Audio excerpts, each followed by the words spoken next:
Right, watcher. Welcome back to Delboy's Garage. Now this is going to be FRO log number 4. And today's subject of choice is Chinese motorbikes. That's motorbikes made and built in China and infesting the wonderful bike community and bike world that we have with their ridiculously poor quality junk, and that's no pun intended. That's something that I find seriously irritating, is the massive influx of these machines. Everywhere I look I see 125cc learner bikes, and they're Chinese. I won't mention any brands, I don't want to get my arse sued, but these Chinese bikes can fuck right off. They really can. Fuck right off back to where you bloody came from. They are destroying the bike market with these junk piles. They rust for a pastime. I kid you not, on a quiet night I'm sure you could probably hear them rusting.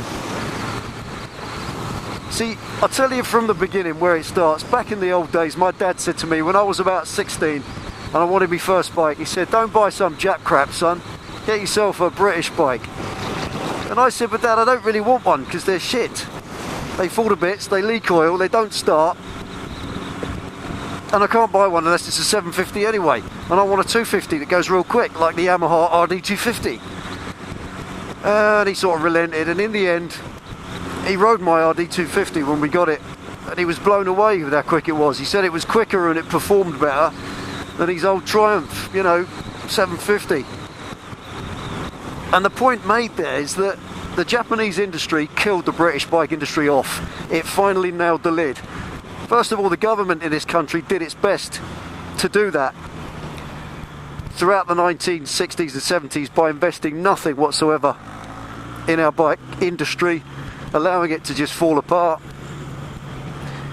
And come on, get over, that's it. Eventually it died. No support, no nothing. Wasn't the same in America. Ronald Reagan threw a bone over to Harley Davidson and said, look, okay, we'll put an embargo on every Japanese bike over 750. And it gave Harley a real chance to recover. And then he invented the Evolution engine, or developed it, and the rest is history. The Japanese got round it, mind you. They just made 700cc bikes. Resourceful little gits they are. But the reason that the Japanese bike onslaught killed off the British bike industry and did a pretty hefty whack of damage to the American bike industry was because the bikes were better. Call it what you like, not really interested in discussing it. They are better.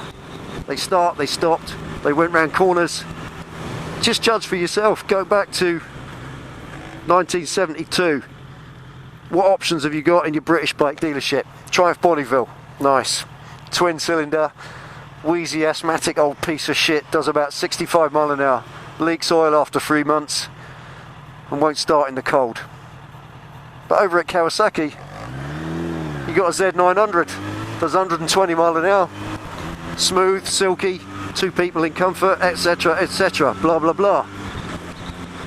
It's no wonder. They were better. That's why they killed off the industries. But we're suffering damage to the bike industry again now. The British industry, the Americans, and the Japanese industry are all being affected by the Chinese. And the Chinese bikes are doing it because they're cheap. That's the only reason they're doing it. They're not doing it because they're better. That certainly ain't the case. So these pieces of shit that fall apart in a few years, you buy them for £1,000 on the road, little learner bikes. You think it's no problem because they're just 125s at the moment. Don't kid yourself, it's the thin end of the wedge. In 5 years' time we'll start to see 600cc sports bikes coming in through the customs gates with Yingtong Yidlai Po Cheng Shin written on there. Chinese rubbish. And there'll be £3,000 on the road for a 600 sports bike. Of course, what's my laddo going to do after his test? He's going to go and buy that, innit? And it will come with a 3-year warranty. Handy really, because at the end of 3 years, you just throw them in a fucking skip and buy another one. And that's not the way it should be. It's a travesty, I hate it. Chinese bikes are not a good thing. They're not safe. You can't get the parts for them. The brakes don't work properly on them. And all you blokes riding around on them now that have had no problem, that's great. You've only had no problem so far. Try and sell it. Phone a dealer up. I just say, how much did you give me for my Jialing 125, please? They'll just put the phone down. They ain't interested in buying it off you, because they can't sell them. They've no need to sell them either, because they can buy them new from China for about £12.50. They're just rubbish, and they should not be as popular as they are. Okay, the recession has made people hard up. They need a nice bike to get to work on, etc. And at the moment, these Chinese bikes are only damaging the commuter market. Honda CG125, lovely bike, amazing bike. I'd still rather buy a 20-year-old one and ride that than I would the modern version. There's a Chinese version, I can't remember the name of it. Now all you new riders that, I gratefully say this, you watch and you support our channel, I really appreciate it. But think about it, buy a proper Japanese bike, British, whatever. These Chinese machinery, they're just white goods. They're no better than a washing machine or a toaster.